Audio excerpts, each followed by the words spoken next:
तस्वीरों में जो ये बाबा आपको नजर आ रहे हैं, इनका नाम है संत सियाराम जी। संत सियाराम जी के बारे में आपको जानना समझना चाहिए और उसके पीछे कई सारी वजह। एक वजह तो यह है कि धर्म आस्था के नाम पर बहुत सारे लोग खिलवाड़ करते हैं। ऐसे में अगर आप असली संतों को जानेंगे तो सनातन परंपरा की तरफ आपका झुकाव जो है वो ज्यादा देखने को मिलेगा। दूसरा, इनके बारे में कई बातें ऐसी हैं जो आपको अचरज कर सकती हैं। क्या ऐसा कैसे संभव है? मसलन 110 साल की उम्र में बिना चश्मा लगाए, देखिए हमको इसी उम्र में लग गया है, बाबा जो हैं वो रामचरितमानस का पाठ करते हैं। और ये हैरान करने वाला है क्योंकि 15-16 घंटा ये पाठ करते हैं और इनकी आंखें जो हैं पूरी तरह से दुरुस्त हैं, एकदम सही से ये अनुवाद करते हैं। और इनके पास जो लोग जाते हैं वो इसे देखकर स्तब्ध हो जाते हैं। और इसीलिए बाबा की ख्याति जो है वो सिर्फ मध्य प्रदेश तक नहीं है जहां पर ये हैं। मध्य प्रदेश के खरगोन जिले में नर्मदा के तट पर बाबा का आश्रम है, लेकिन अब ये विश्व विख्यात होने लगे हैं। दूसरी बड़ी बात यह है कि बाबा जो हैं वो केवल एक सफेद लंगोट पहनते हैं। मतलब कोई भी मौसम हो, चाहे बरसात का, गर्मी का, या जैसे अभी हाड़ कपाने वाली ठंड है जिसमें हम और आप अंदर स्वेटर, जैकेट, इनर तमाम चीज पहनते हैं, बाबा कुछ नहीं पहनते, खाली एक सफेद लंगोट। और अपने आप को उन्होंने इस तरह से ढाल रखा है कि वो प्रकृति के साथ ढल गए हैं। अब बाबा के उम्र के बारे में 110 साल कहा जाता है, कई मीडिया रिपोर्ट्स कहती है 100 साल के हैं। हालांकि मोटा मोटा जो सारी रिपोर्ट्स आप देखेंगे तो वो 110 साल नजर आती है।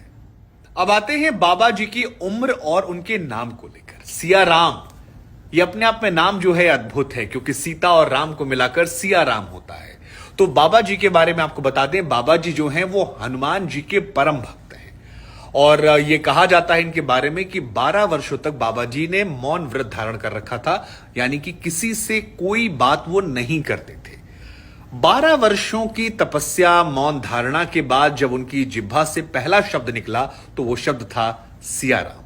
हनुमान जी भी सीताराम की पूजा करते थे और सियाराम उनके मुंह से निकला। और उसके बाद जो वहां भक्त आते हैं उन्होंने बाबा को नाम दे दिया सियाराम बाबा।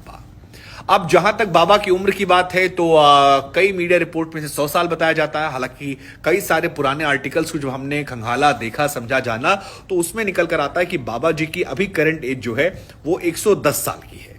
बाबा जी का शरीर जो है वो उम्र के हिसाब से ढला है, लेकिन आंखों में तेज और भक्ति को लेकर जो डेडिकेशन है ये स्तब्ध करने वाला है। वैसे हम आपको बता दें कि बाबा जी बिल्कुल लालची नहीं है। मतलब इनके पास कई विदेशों से लोग आते हैं जो दान दक्षिणा देने के लिए कहते हैं, लेकिन बाबा जी सबसे केवल 10 रुपया लेते हैं। और सामाजिक कार्यों में बड़ा योगदान भी किया है। तकरीबन 3 करोड़ रुपए इन्होंने दान कर दिए थे। तो ये भी एक महिमा है संत की कि संत का हृदय कितना दयालु होता है, करुणा वाला होता है और बिल्कुल लोभ लालच से वो दूर रहता है। बाबा जी के बारे में एक और खास बात जो आपको जाननी चाहिए वो ये कि इस उम्र के पड़ाव पर भी वो स्वावलंबी है, यानी अपने दैनिक दिनचर्या के सारे काम जो हैं वो खुद करते हैं और किसी पर निर्भरता उनकी नहीं है। ये भी अपने आप में स्तब्ध है। नहीं तो बहुत सारे बाबा ऐसे होते हैं जो बहुत सारे चेले चपाटाओं से घिरे होते हैं, लेकिन बाबा जी के साथ यहाँ ऐसा नहीं है। तो ये भी एक अच्छी चीज हमको लगी जो हमें लगा आपको बताते हैं, आपको जानना चाहिए।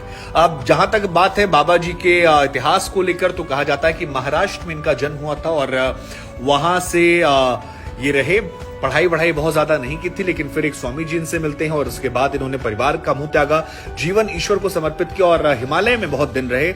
और उसके बाद जब लौटे तो फिर आकर नर्मदा के घाट पर यहां पर बस गई। यहीं पर इन्होंने अपना आश्रम बनाया है। यह भी कहा जाता है जब बाढ़ आई थी नर्मदा में, उस दौरान खड़ेश्वर पूजा कर रहे थे और नाभि के ऊपर तक पानी आ गया था, लेकिन बाबा जी जो थे वहीं पर बने रहे, डटे रहे। और अभी भी देखिए आप इनको, आप स्तब्ध हो जाएंगे। लेकिन मेरे लिए जो सबसे हैरान करने वाली चीज है वो ये कि बाबा की आंखों में कोई दिक्कत नहीं है और ईश्वर की चमक, ताकत जो है, उस ईश्वर की भक्ति में शक्ति दरअसल बहुत होती है और ये नजर आता है।